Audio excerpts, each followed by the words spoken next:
출애굽기 19장 4절에서 6절까지 말씀입니다. 내가 애굽 사람에게 어떻게 행하였음과 내가 어떻게 독수리 날개로 너희를 업어 내게로 인도하였음을 너희가 보았느니라. 세계가 다 내게 속하였나니 너희가 내 말을 잘 듣고 내 언약을 지키면 너희는 모든 민족 중에서 내 소유가 되겠고 너희가 내게 대하여 제사장 나라가 되며 거룩한 백성이 되리라. 너는 이 말을 이스라엘 자손에게 전할지니라. 예, 아멘. 먼저 우리 성도 여러분들께 감사 말씀드립니다.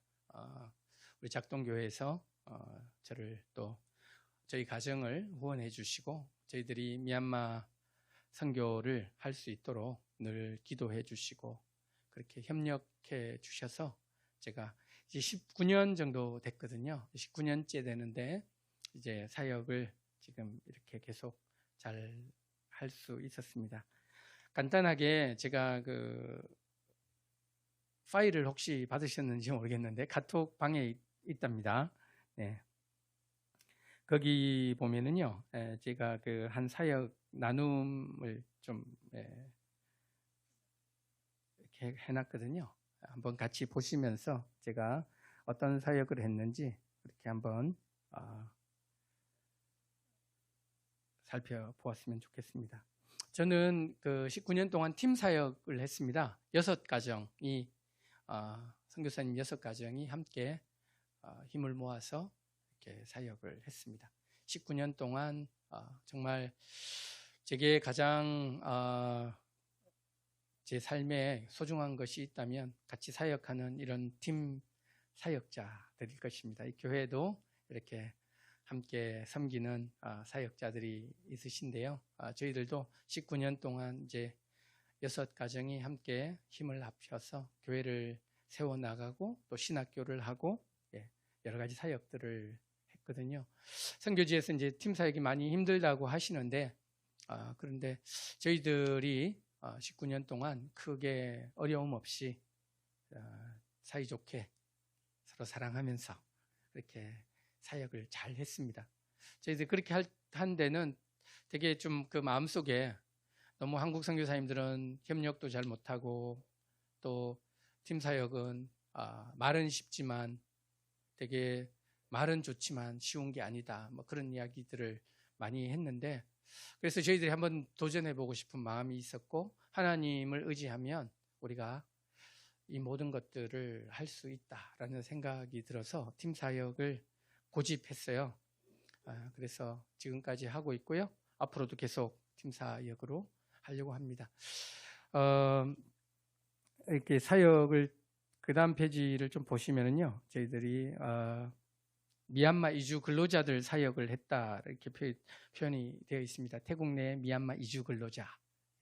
저희들이 미얀마 사역을 하는데 미얀마 안에 사는 게 아니고 태국에서 사역을 했거든요. 그래서 많은 분들이 헷갈려 하셔요. 왜 미얀마 사역을 하는데 태국에 있느냐? 그러면 말은 무슨 말로 하냐? 물론 이제 말은 미얀마 말로 합니다. 저는 그래서 태국에서 미얀마어를 배웠어요. 미얀마 태국에는 약 300만 정도의 미얀마 근로자들이 있고요. 그렇게 있고 미얀마 사람들을 선교하는 또 선교사님들이 거의 안 계셔요. 태국 미얀마를 말을 못 하시기 때문에. 근데 저희들은 처음부터 가서 미얀마어를 배웠고 태국 내에 있는 미얀마인들을 위해서 근로자들과 난민들이 있는데요. 그런 분들을 위해서 그렇게 사역을 했습니다. 네, 우리 그 2페이지 가면 우리 함께 사역한 우리 6가정이 있는데요. 우리 장로님 한 분 계셨는데 동그라미 안에 박권수 장로님이라고 작년에 이제 폐암으로 소천하셨어요. 그런데 소천하시기 전까지 우리 사역지에서 함께 9월 달까지 사역하시고 1월 달에 소천하셨는데요. 마지막까지 자기는 하나님 앞에 또 자기가 사랑하는 미얀마 사람들 함께 있고 싶으시다고 그렇게 사역을 하셨고요. 평신도 선교사님이시지만 현지인들에게 참 많은 사랑과 또 존경을 받았던 그런 장로님이십니다. 그래서 그런 이제 우리 장로님이 사실 뭐 은퇴하시고 오셔가지고 사역하기가 쉽지 않지만 저희들이 팀 사역을 하기 때문에 장로님 오셔서 저희들이 개척한 교회들을 저희들이 미처 돌볼 수 없는 그런 교회들을 돌봐주셔가지고 그 교회들이 많이 부흥하고 그런 은혜를 누리게 되었습니다. 저기 그다음 페이지 보시면요, 일기 사역이 있는데 저희들의 사역은 이제 4가지로 나눕니다. 교회 개척 사역 했는데요. 이제 19년 동안 저희들이 73개 교회를 이렇게 개척하거나 또 협력해서 좀 지원을 하거나 도와주거나 이렇게 했는데 60개 교회는 저희들이 직접 처음부터 끝까지 다 개척을 했고요. 13교회 정도는 사역자가 안 계시거나 또 교회 개척을 했는데 교회가 너무 오랫동안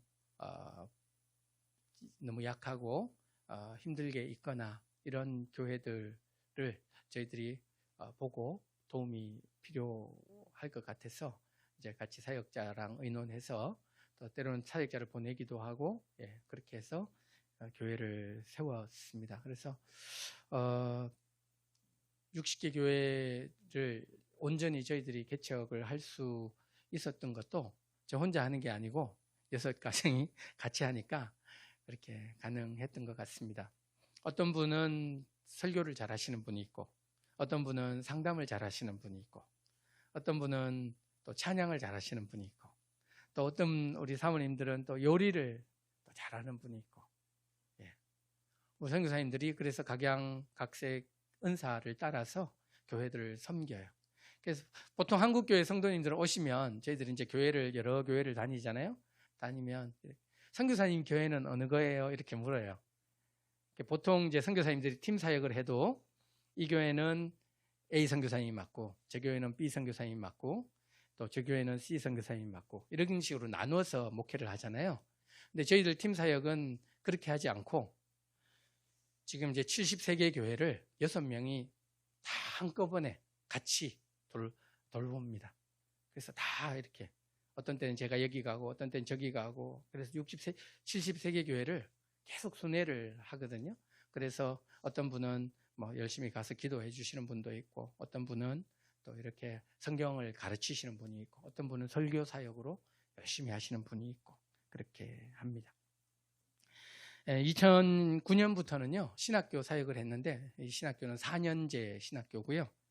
지금까지 한 68명의 졸업생이 나왔는데 보통 저희들이 1년에 한 10명에서 15명 정도의 학생을 받습니다. 많이 받는 학교는 아니고 저희들이 교회를 개척하는 데 필요한 목회자를 이렇게 양성하는 게 목적이라서 10명에서 15명 이렇게 목회자를 뽑아가지고 이렇게 하는데요. 지금은 이제 풀타임 교수님 4분하고 파트타임 교수님 9분, 뭐 또 우리 주변에 있는 교회 목사님들이 그렇게 또 와서 또 강의도 해주시고 설교도 해주시고 또 선교사님 6분이 또 함께 또 강의를 하고 그렇게 해서 이 신학교도 누구 한 사람이 맡는 게 아니고 돌아가면서 이렇게 옛날에는 제가 학장을 했는데 요즘은 또 다른 분이 또 학장을 하시고 이렇게 돌아가면서 하고 그렇게 합니다. 신학교 사역은 저희들은 이제 처음에는 제가 그 기약 대책 기구라는 NGO 단체에 소속이 되어 있는데요.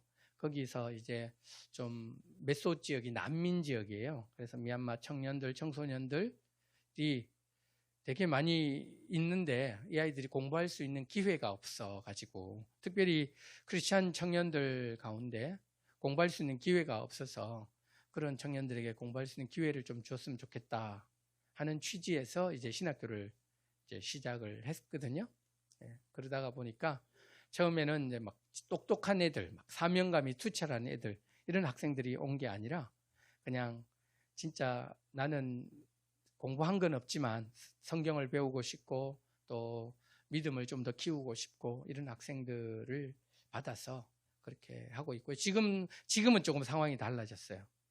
지금은 이제 똑똑한 학생들도 받고 자기가 진짜 열정 있는 학생들도 받고.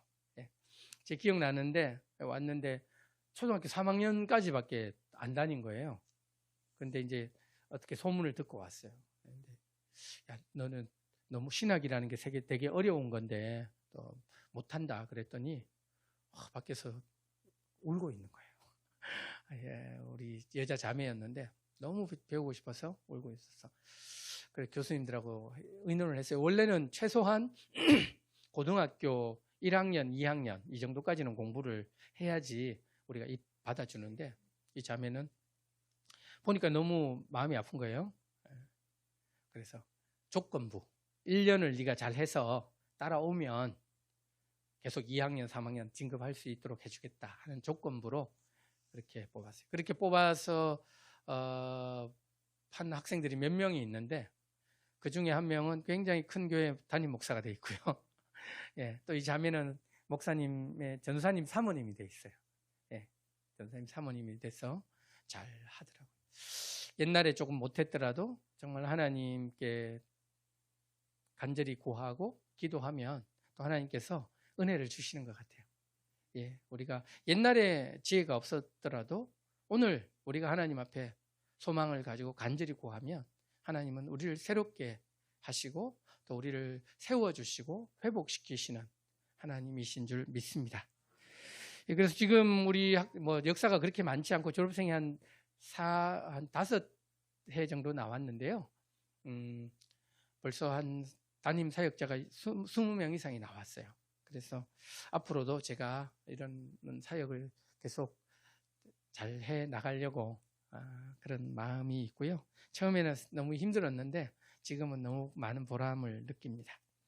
그리고 이제 저희들이 교회 개척 사역과 더불어서 교회들이 이제 지역 사회를 위해서 하는 사역이 있는데 그게 이제 교육 사역입니다. 미얀마 사람들이 태국에서 살면 이제 처음에는 이제 총각 처녀 이렇게 왔다가 조금 있다가 보면 다 결혼을 해요. 근데 아이들이 생기는데 이 아이들이 이제 엄마 아빠가 맞벌이를 해야 되고 돌볼 수 있는 또 태국 학교를 보내기가 쉽지 않고 이런 여러 가지 어려운 상황들이 있습니다. 그래서 이제 교회에서 학교들을 이제 개원을 해가지고요. 이제 아이들을 가르칩니다. 보통 학교들은 이제 한 4학년까지 혹은 6학년까지 그렇게 너무 많은 거는 교사들도 중학교 교사 하려면 되게 수준이 높은 분이 오셔야 되는데 그렇게까지 월급을 드릴 수가 없고 그래서 이제 초등학교는 그래도 조금 이제 공부하신 분들은 다 가르치고 하실 수 있어서 저희들이 이제 초등학교 과정 이렇게 해서 지금은 이제 난민학교가 6개가 있고요.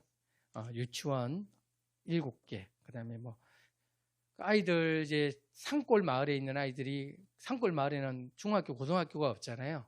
그래서 도시 교회들은 그 아이들을 위한 기숙사를 또 합니다. 그래서 아이들이 신앙생활도 하면서 학교도 다닐 수 있도록 돌봐주는 그런 기숙사 사역을 하는 곳이 한 8곳 정도. 그리고 이제 한 교회는 치앙마이에 있는데 그 학교는 SOT라 School of Tomorrow라는 그 홈스쿨링 시스템인데요. 이거는 좀 영어 과정입니다. 영어 과정. 교회에서 우리 아이들 그 치앙마이는 교인들이 아이를 태국 학교 다 보낼 수 있어요. 아이들 태국말도 잘하고 하는데 태국 학교 가면 이제 불공이라 그러죠. 불교 절에 예배를 드려야 되는 거예요. 그래서 아이들이 자기는 기독교인인데 이런 걸 하기가 너무 싫고 힘들다고. 그래서 아이들이 고민하다가 이제 교회에서 이제 그런 홈스쿨링 학교를 열었어요. 그래서 지금 한 60여 명의 아이들이 다니고 있는데요. 그런 이제 학교 사역도 저희 이제 선교부에서 같이 이렇게 현지인 목사님들이 주로 이제 교장이 돼 가지고요. 선교사들이 다 교장하는 건 아니고 이런 학교들은 현지인 목사님들, 담임 목사님들이 교장이 되셔 가지고 그렇게 하고 있습니다. 마지막으로 이제 저희들이 하는 것이 이제 목회자 훈련 사역인데요. 저희들이 현지 지도자들이 한 100여 명 정도 되거든요. 그래서 그분들을 1년에 2번 정도 봄, 가을 이렇게 해서 봄에는 성경을 집중적으로 가르치고 가을에는 가족들을 이렇게 훈련시키고 또 이제 또 선교사님들이 이제 좀 교회를 보고 필요에 따라서 어떤 교회는 제자 훈련 또 어떤 교회는 뭐 성경 공부 또 어떤 교회는 가정학교, 뭐 아버지 학교, 어머니 학교, 뭐 부부 학교, 뭐 이런 것들을 교회별로 좀 필요에 따라서 그렇게 훈련하는 그런 사역들을 주로 하고 있습니다. 예. 이제 19년 됐는데요. 조금 이제 저희들이 작년까지 해서 1기 사역을 마감하고 이제 2기 사역을 저희들이 준비하고 있습니다. 그래서 멤버도 조금 바뀌고요. 예, 2분이 바뀌셨어요. 멤버가. 그래서 좀 젊은 선교사님도 한 분 오시고 이제 친구 목사 또 같이 이렇게 오게 됐는데 2기 사역은 제가 이제 미얀마 내지로 들어가요. 이제 지금까지 19년 태국에서 사역했는데 이제 내년에 이제 미얀마 내지에 있는 그 따옹지라는 도시로 가서 거기에서 이제 계속해서 교회 개척과 또 미얀마 내지에서 필요한 사역들을 하려고 합니다. 저는 이제 개인적으로 이제 고아원이나 또 청소년 기숙사 사역, 그다음에 목회자들 훈련하는 그런 훈련센터 사역을 하려고 합니다.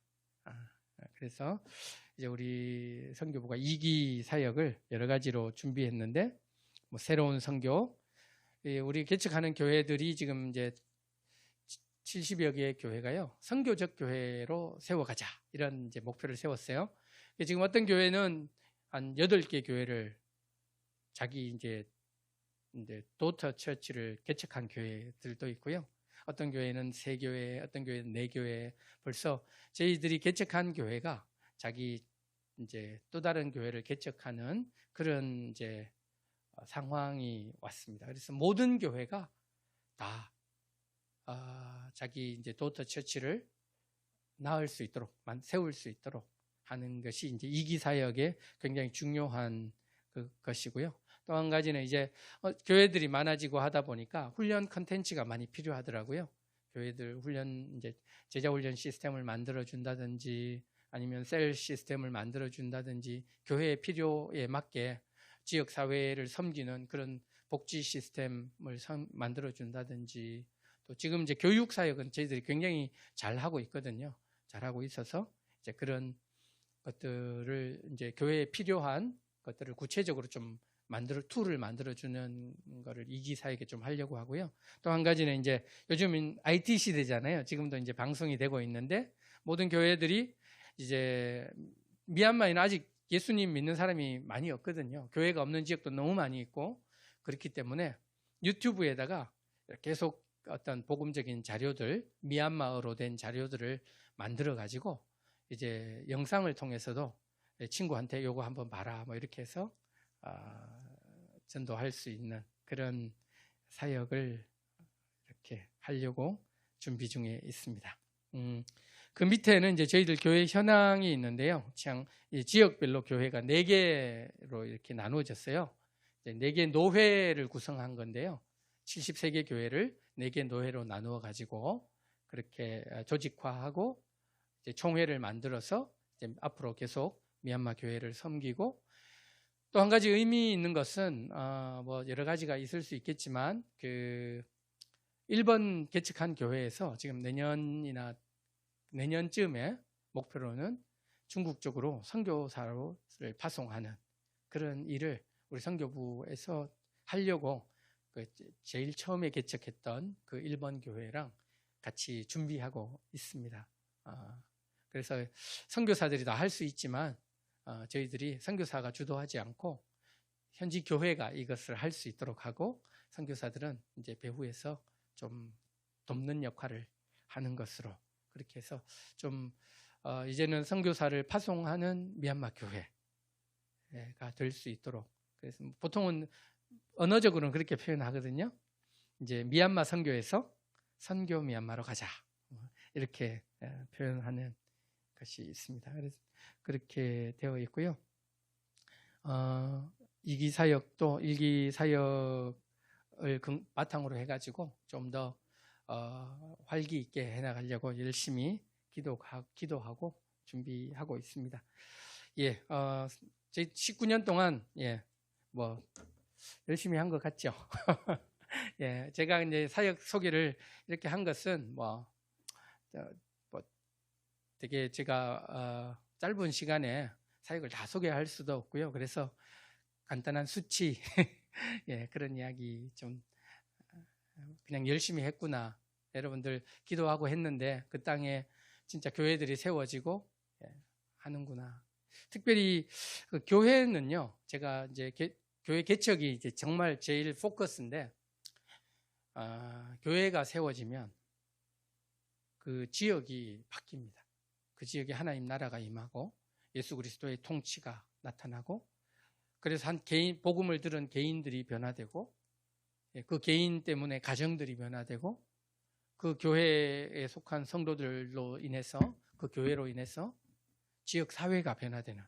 그래서 우리 치앙마이 은혜교회만 해도 처음에는 막 그냥 동거하고 막 결혼하지 않고 헤어지고 이래가지고 생기는 여러 젊은이들 사이에서 갈등들이 되게 많았거든요. 근데 이제 교회가 생기고 교회가 청년들 결혼시키고 또 가정을 잘 이렇게 하니까 이제는 가정에서 이렇게 가정을 통해서 주어지는 기쁨과 감사와 행복이 그 지역 사회에 이제 사람들에게 이제 칭찬받고, 옛날에 쟤는 참 노름하던 놈인데, 뭐 도박하던 놈인데, 뭐 술 먹고 이렇게 막 마약하던 애인데 제가 지금 저렇게 좋은 아빠가 됐다. 뭐 이런 케이스들이 너무 많이 있습니다. 뭐 수십 건 뭐 있고 수백 건이라고 해도 과언이 아닐 정도로 많은 사람들이 복음으로 변화됐습니다. 그게 이제 우리가 성경에서 이야기하신 대로 복음이 우리를 그렇게 세워가시는 거죠. 예. 여러분, 우리 한국교회도 옛날에 정말 다이나믹한 변화가 있었거든요. 사람이 진짜 뭐 예수님 믿으면 어떻게 해야 됩니까? 술 끊어야 되죠. 담배 끊어야 되죠. 예. 그 다음에 제사, 조상님에게 드리는 그 제사 안 해야 되죠. 크게 아주 세 가지가, 그 다음에 또 뭐 있어요? 주일 성수 해야 되죠. 11조 해야 되죠. 이 5가지가 엄청 어려운 거거든요, 이게. 근데 그런 거를 해냈단 말이죠. 옛날의 성도들은. 근데 지금은 좀 변해라. 예수님 믿는데 니 그러면 안 된다. 이런 이야기들이 거의 없죠. 그냥 예수만 믿으면 된다. 뭐 술 좀 마시면 어떻노? 담배 좀 피우면 어떻노? 예, 맞습니다. 술을 마시고 담배를 피워도 상관은 없어요. 근데 예수 그리스도 때문에 내가 변화되는 게 있어야 되잖아요. 사랑이 없었으면 사랑이 생겨야 되잖아요. 그죠? 예. 술은 마셔도 돼요. 담배도 피워도 돼요. 그러나 내가 사랑이 없었던 사람이면 사랑이 있어야 생겨야 돼. 그죠? 사람을 용서하지 못한 사람이면 용서할 수 있는 마음이 생겨야 돼. 그런 변화가 있어야 돼. 예수님을 믿으면. 그런데 미얀마 교회 성도들은 진짜로 외적인 변화, 이 사람들 술, 담배, 도박, 마약 이런 것들을 끊고 계속 교회에서 찬양하고 기도하고 예배하고 그렇게 하거든요. 예수 그리스도, 교회에 오면 예수 그리스도를 만나고 예수 그리스도의 뜻이 뭔지, 우리 아버지 하나님의 뜻이 뭔지 이분들이 발견하고 스스로를 자꾸 변화시키거든요. 그러니까 사람이 변화되니까 전도가 뭐 가서 사탕을 줄 필요가 뭐가 있어요. 사람이 변화되는데. 물론 교회가 사랑이기 때문에 어려운 사람이 있으면 이분들은요, 제가 한번 놀란 게 우리 교회 중에 미얀마에서 불신자인데요. 어려운 사람이 병원에 왔어요. 병 고치러. 우리 있는 지역, 이제 미얀마에서 태국으로 왔단 말이죠. 근데 아무 도울 사람이 없어요. 어떤 교인 중에 한 사람이 어떻게 그 사람 어려운 처지를 알고 목사님한테 이야기했는데, 목사님이 매일 저녁 찾아가서 기도해주고 그 간호하는 가족과 그분의 식사들을 만들어주고, 또 놀란 건 뭐냐면 이분이 이제 다리 절단하고 의족을 하셨는데 추수감사원금이 나왔는데요. 그때가 교회 개척 초기예요. 2006년도 뭐 그 정도인데 한 100만 원 정도 추수감사원금이 나왔어요. 근데 그걸 그분에게 그냥 다 주더라고요. 우리 사역자도 자기도 월급을 뭐 20만 원 이렇게밖에 못 받는데 100만 원을 추수감사원금 나왔다고 그냥 다 주더라고요. 그래서 제가 깜짝 놀랐어요. 이게 교회구나. 우리는 이것 때문에 못 주고 저것 때문에 못 주고 나중에 무슨 일이 생길지 모르니까 선교 못하고 구제 못하고 우리 사랑 못하고 나도 손해보고 나도 힘든데 늘 나만 생각하는데 이분들은 그래서 제가 되게 많이 회개했어요. 네. 그런 은혜들이 우리 미얀마 교회에 있습니다. 우리 그 난민학교 하는데요. 아이들이 한 350명, 6개, 350명 정도 되는데 그 아이들이 예수님을 믿고 교회를 나오는데요. 처음에는 이제 간식 때문에 나왔어요. 간식 뭐 주니까 이렇게 나왔는데 간식도 많이 주지도 않아요. 예. 몇백 원 이렇게 주는데 애들이 교회 오면서 이제 1밭이라는 것 한 30원, 35원 정도 돼요. 이렇게 35원. 이렇게 헌금을 하더라고요. 어느 날. 근데 어른들은 안 해요. 교회 나오는데 예수님 믿은 지 좀 오래된 분들도 있어요. 미얀마 사람들 중에. 어른들은 헌금을 안 했는데 애들이 자꾸 하니까 한 몇 달 지나니까 어른들 중에 이렇게 20밭, 거기는 지폐 제일 작은 게 20밭인데 20밭 지폐, 그건 한 700원 돼요. 700원 되거든요. 700원 헌금을 하시기 시작하더라고요. 아이들을 통해서 하나님이 역사하시는 거죠. 그러니까 이제 늘 얻어먹던 사람들이 이제 하나님 앞에 드리고 또 다른 사람들을 위해서 또 베풀고 이런 마음이 바뀌어요. 그래서 옛날에는 선교사들 가면 늘 주기만 했는데 요즘은 제가 가면은 진짜로 가면은 교회들이요 호텔 빌려놓고요. 뭐 아주 비싼 호텔은 아니지만 거기는 뭐 한 2, 3만 원짜리 호텔 굉장히 그래도 자기들한테는 비싼 거예요. 빌려놓고 교회에서 때마다 식사 준비해서 이렇게 데리러 오고 이렇게 하셔요. 어떤 교회들은 설교하면 사례도 줘요. 선교사님 이거 선교하는데 쓰십시오. 사례도 줘요. 여러분 복음을 듣고 예수님을 믿고 살아계신 하나님을 섬기는데 변화가 없으면 안 됩니다. 오늘 이제 말씀 잠깐 봐야 되는데 제가 말이 굉장히 왔다. 예. 출애굽기 19장 4절에서 6절은요. 저는 성경에서 이제 첫 번째, 두 번째 중요한 말씀 1번, 2번 가운데 들어가는 말씀이라고 생각해요. 너무너무 중요한 말씀이거든요. 이것은 창조 명령과도 같고 예수님의 마지막 지상 명령과도 같습니다. 하나님이 우리를 사람을 만드셨잖아요. 만드시고 만드신 이유를 설명하십니다. 뭐라고 설명하십니까? 하나님이 그들에게 복을 주시고 이르시되 땅을 정복하고 땅을 다스리고 땅에 충만하고 그런 내가 왜 사람을 만들었는지에 대해서 말씀하시잖아요. 그죠? 너 만들어놨으니까 너 그냥 잘 살아라 이게 아니고 사명을 주시잖아요. 그죠? 사명을 주십니다. 우리가 예수님 믿었어요? 우리는 예수님 믿으면 천국 가면 되는 줄 알아요. 근데 하나님이 그냥 우리 이 땅에서는 너무 고통스럽더라도 죽고 나면 천국 가는 게 너무 중요해가지고 그렇게 딱 그거를 위해서만 우리를 구원하셨을까요? 당연히 아니겠죠. 당연히 아닙니다. 오늘 이 시내산 언약이라 그러는데요. 십계명을 주시잖아요. 출애굽기 20장에 십계명이 나와요. 그런데 19장은 서론이에요. 20장이 본 계약이라면 19장은 계약 조건이에요. 계약 조건이 안 맞으면 이 계약은 할 필요가 없는 거예요. 뭐라고 말씀하시냐면 내가 애굽 사람에게 어떻게 행하였음과 너희를 어떻게 독수리 날개로 너희를 업어 내게로 인도하였음을 너희가 보았느니라. 내가 너희를 어떻게 구원했는지를 너희가 보았다. 이런 말씀이거든요. 하나님이 우리를 어떻게 구원했는지 다 너희에게 보여주었다.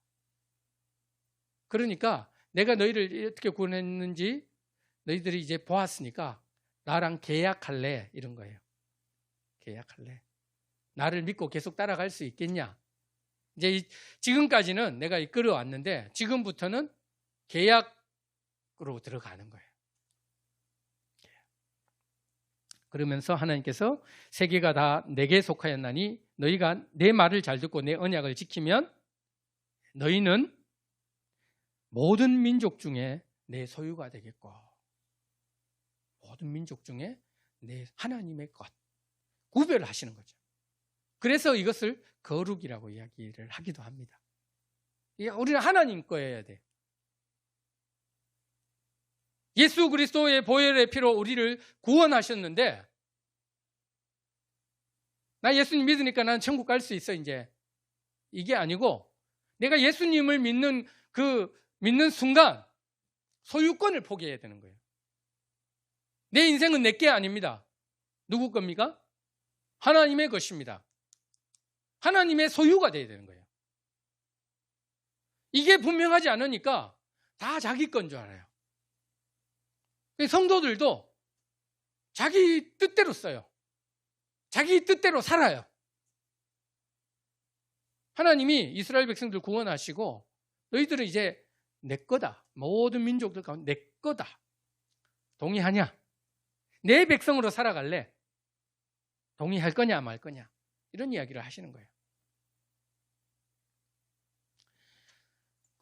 우리의 하나님이 얼마나 위대하시고 우리의 하나님이 얼마나 신실하시고 얼마나 온전하신 하나님이신지 우리가 경험이 없다면 확신이 없다면 이 계약 못하죠. 어떻게 나를 포기합니까? 나를 포기할 수 있는 이유는 그분이 정말 나를 사랑하시고 그분이 정말 나에게 가장 좋은 유일하신 하나님이시라는 것을 확실하기 때문에 이 하나님보다 나를 더 내 인생을 더 값지고 복되게 할 분이 없다는 확신이 있기 때문에 나를 포기할 수 있는 거예요. 여러분 한번 생각해 보세요. 내가 나를 포기할 때가 언젠가? 내가 나를 포기하면 더 많은 것을 얻을 수 있을 때 우리는 자기를 포기하죠. 내가 이걸 놓으면 더 큰 것을 받을 수 있을 때 들고 있던 것을 내려놓잖아요. 그런 확신이 우리에게 있어야 돼요. 우리 하나님은 우리 인생을 가장 복되게 하실 분이라고 믿기 때문에 그러면 하나님 내가 동의합니다. 하나님 나는 하나님의 소유가 되겠습니다. 이 계약을 하는 거죠. 두 번째가 중요한데요. 너희가 내게 대하여 제사장 나라가 되겠고 이게 중요합니다. 이게 이제 아브라함의 언약을 보면 너를 통해 모든 민족이 복을 받게 될 것이다. 이 부분이랑 똑같은 거예요. 제사장은 중재자잖아요. 그죠? 예. 모든 민족이 있는데 이 사람들은 하나님을 몰라요.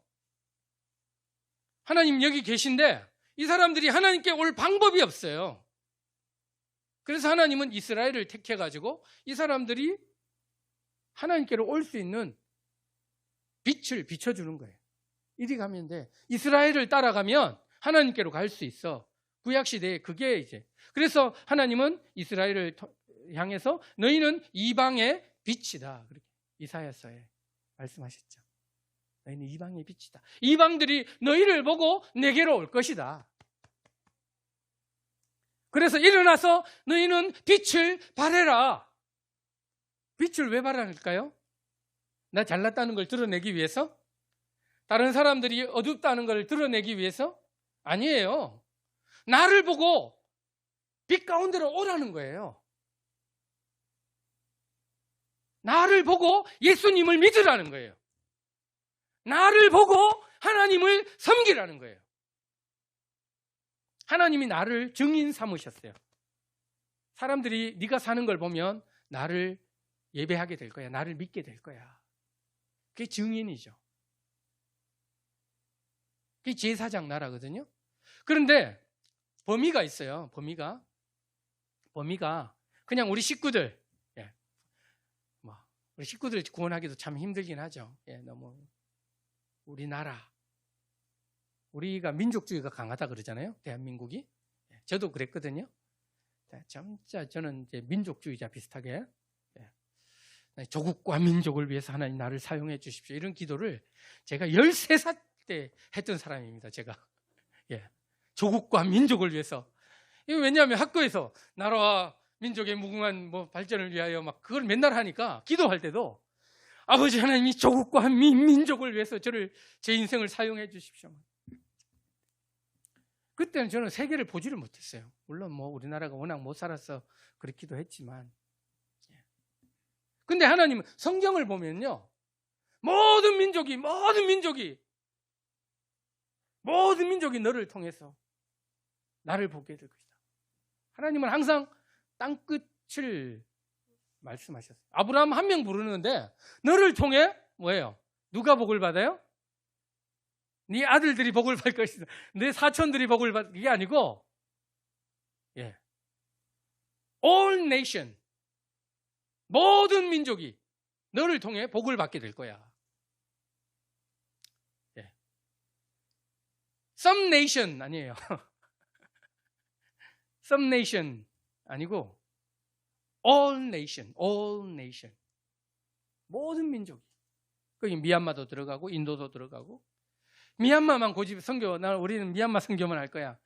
그런 것도 아닙니다. 우리는 무조건 모든 백성이 하나님을 알 수 있도록, 하나님께 예배할 수 있도록, 하나님께 돌아올 수 있도록 우리의 기도가 가야 되고, 우리의 믿음의 고백이 가야 되고, 우리의 삶이 가야 되는 거죠. 저는 이제 한국교회가 왜 복을 받았느냐 이런 이야기를 하면은요, 많은 분들이 그래요. 주여 삼창을 잘해서 그렇대요. 기도를 너무 많이 한다 이거죠. 새벽 4시에 일어나서 기도하는 민족이라 이거죠. 기도를 많이 했기 때문에 철야기도, 새벽기도, 기도를 많이 해서 우리 한국교회가 이렇게 부흥했다 그랬죠. 근데 여러분, 우리 한국교회의 기도가 그렇게 참 하나님 앞에 칭찬받을까? 왜? 복 갖기 위해서 기도했잖아요. 남편 승진, 자녀 대학교, 사업. 이 복음을, 하나님의 뜻을 위해서 우리가 정말 그렇게 열심히 기도했습니까? 우리의 기도가 우리 집 울타리를 넘어갑니까? 우리의 믿음이 우리 집 울타리를 넘어가서 다른 사람들의 삶에 하나님이 복 주시도록 역사하는 믿음입니까? 한국교회의 기도가 어때요, 여러분?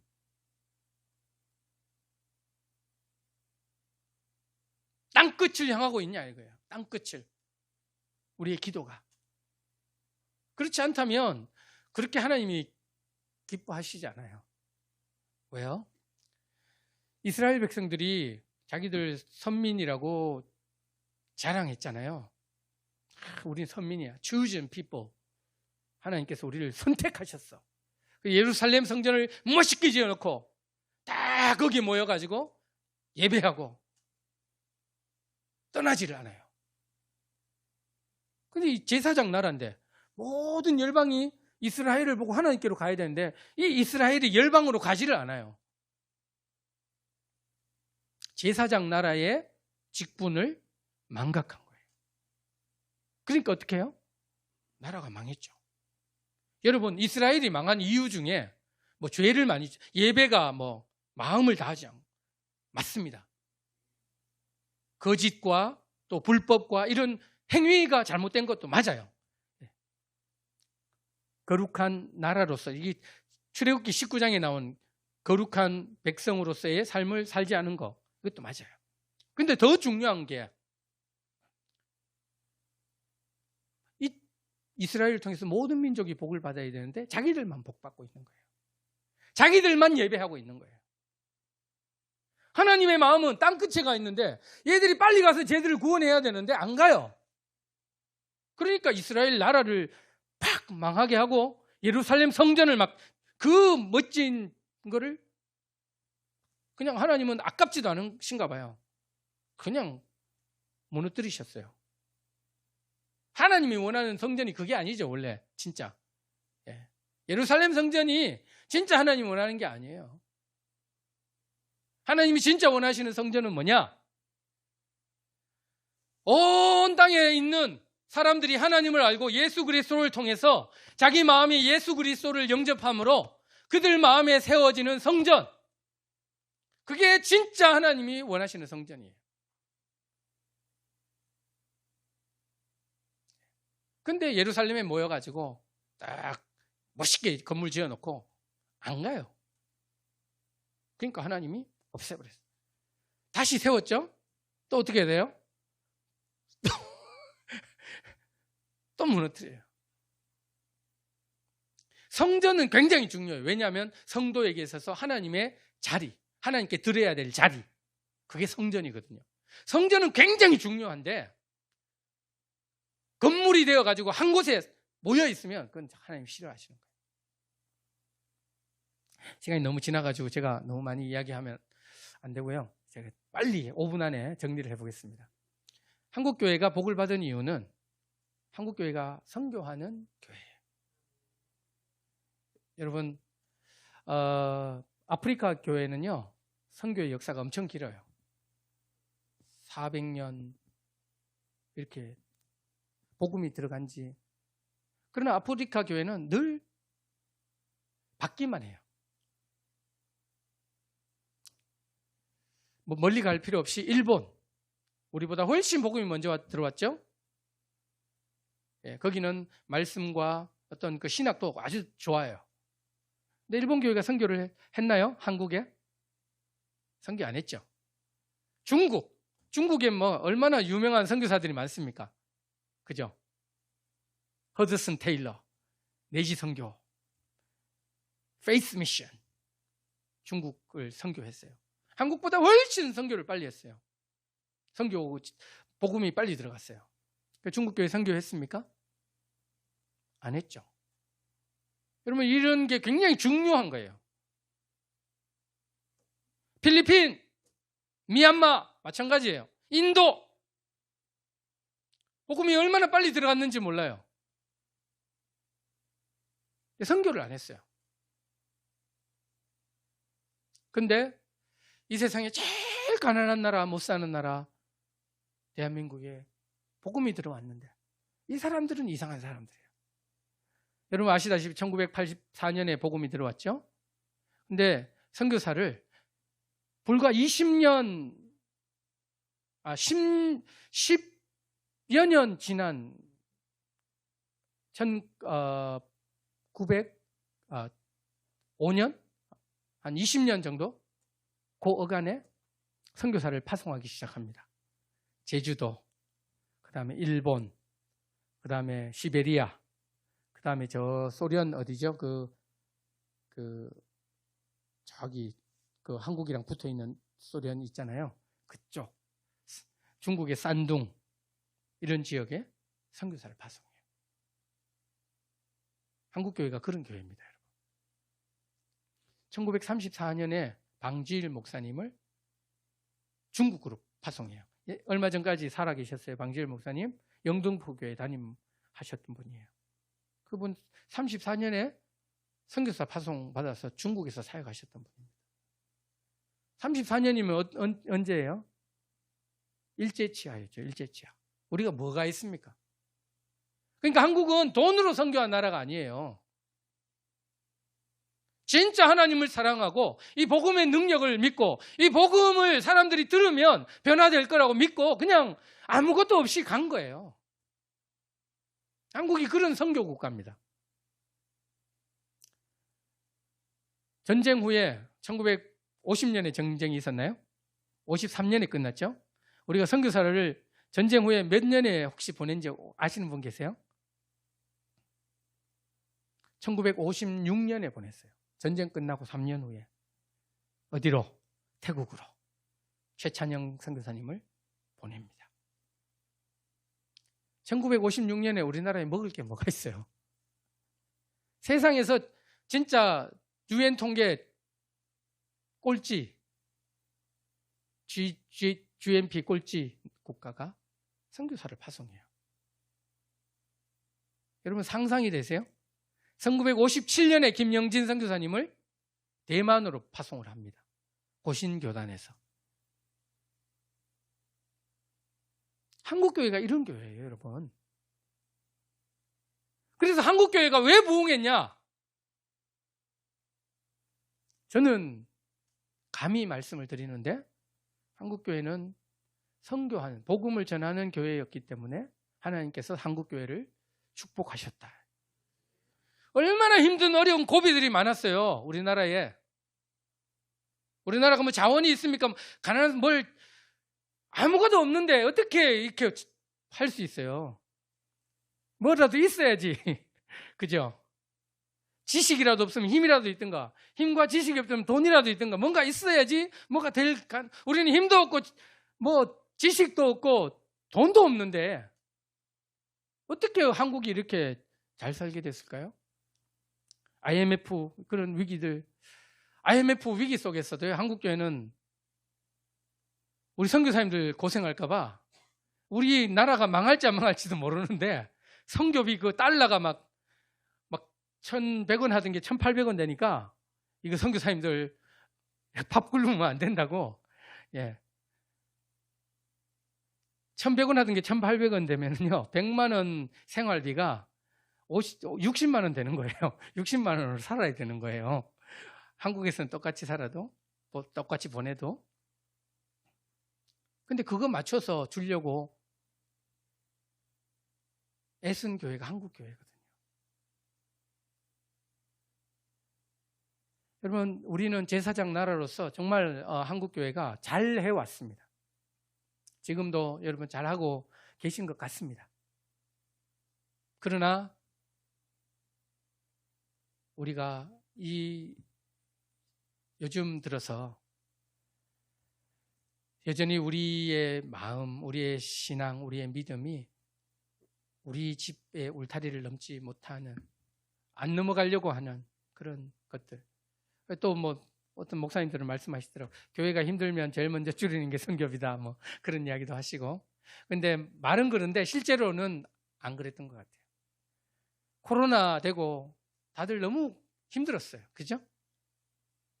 근데 다들 걱정하더라고요. 선교사님, 코로나 때문에 한국교회 힘들어서 선교비 안 오죠? 아닌데 잘 오는데요. 사람들이 너무 걱정을 많이 한다. 선교사님, 코로나 이게 지나고 나면 선교비 엄청 줄 겁니다. 준비하셔야 됩니다. 그런데 한국교회 성도들은요, 코로나 자기 힘드니까 선교사님 너무 힘드시죠? 그러면서 미얀마 사람들 너무 힘들죠? 그러면서 막 자기 받은 재난지원금 이거 받았는데 이거 공짜로 받았으니까 막 선교사님 보내드립니다. 미얀마 애들 밥 사주세요. 막 이러고. 제사장 나라의 역할을 잘 하는 거예요.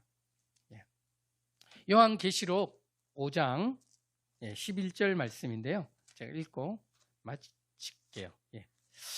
죄송합니다. 제가 오늘 오랜만에 이상한 사람이 나타나 키가 조그만하고 이런 사람이 와가지고 예배 시간을 10분이나 넘기고 참 너무 죄송합니다. 요한계시록 5장 10절 9절부터 읽겠습니다. 그들이 새 노래를 불러 이르되 두루마리를 가지시고 그 인봉을 떼기에 합당하시도다. 일찍이 죽임을 당하사 각 족속과 방언과 백성과 나라 가운데서 사람들을 피로 사서 하나님께 드리시고 그들로 우리 하나님 앞에 나라와 제사장들을 삼으셨으니. 예수 그리스도께서 이제 천상의 이야기를 하는 거예요. 천상의 이야기를 하는 거예요. 피로 값주고 하나님께 누구를 드렸습니까? 여러분들을 드린 거예요. 하나님께 저를 피로 값주고 사셔가지고 예수님이 하나님께 드리셨대요. 9절 말씀을 보면 여러분들을 하나님께 드리셨어요. 그래 드렸는데 뭘로 드렸냐? 드릴 때